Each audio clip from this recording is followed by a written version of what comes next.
Surprise. मेरा बेटा। Mummy, Arjita, अरे कहाँ गए दोनों यार? मैं इतने दिनों बाद आया हूँ बॉर्डर से। एक मिनट, ये घर में नहीं काम वाली रख ली इन्होंने, लेकिन इतनी बड़ी उम्र की काम वाली क्यों रख ली अर्जिता ने? सुनिए आंटी जी, आपका नाम क्या है? आंटी जी, आपसे बात कर रहा हूँ मैं, जवाब दीजिए मुझे। अरे बड़ी अजीब आंटी है। आंटी जवाब क्यों नहीं दे रही आप? मम्मी आप, ये आपने क्या हालत बना रखी है अपनी? और आप इस तरह नौकरों की तरह काम कर रही थी? मैं तब से सोच रहा था कि शायद कोई नौकरानी बैठी होगी यहाँ पे। बेटा वो मैं खाली बैठी थी तो ये सब गंद फैला हुआ था तो मैंने सोचा सफाई कर लूं, बस इसीलिए। मम्मी मैंने आपको मना किया था ना कि आपको घर के काम नहीं करने हैं, आपको सिर्फ आराम करना है। सारी जिंदगी हो गई आपको काम करते हुए। अरे आपके घुटनों में प्रॉब्लम है, डॉक्टर ने मना किया है आपको चलने फिरने को भी ज्यादा, और आप घर के काम कर रही हो।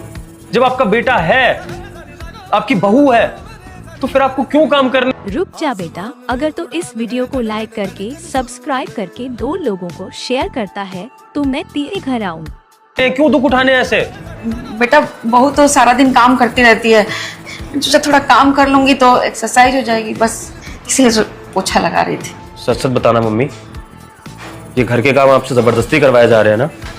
नहीं बेटा, कौन करवाएगा जबरदस्ती, और मैं अपनी खुशी से कर रही थी।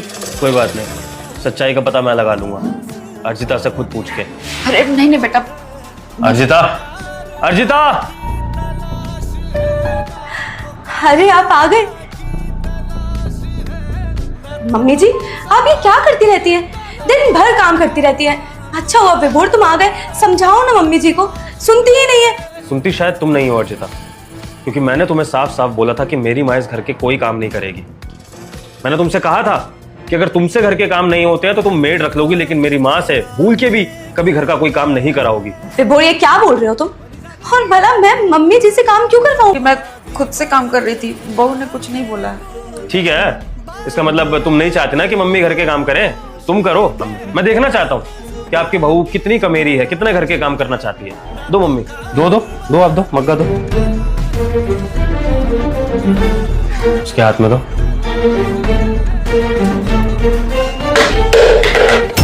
तुम्हें सच पता चल ही गया है ना, तो पूरा सच सुन लो। तुम तो चले जाते हो देश की सेवा करने बॉर्डर पर, और मेरे सिर पे छोड़ दिया है ये बूढ़ी औरत को। अरे तुमने क्या सोचा मैं दिन भर इसकी सेवा पानी करती रहूंगी क्या? मेरी खुद की लाइफ नहीं है क्या? और मैंने जो भी किया बिल्कुल ठीक किया। मम्मी ये बहू लेकर आए थे आप इस घर के लिए, जो आपके लिए ऐसा सोचती है। पता है आज मुझे क्या फील हो रहा है कि फौजी की असली जंग बॉर्डर पे नहीं होती है, बल्कि उसके अपने घर में होती है। होने से अच्छा तो मैं सारी जिंदगी कुंवारा रह लेता मम्मी।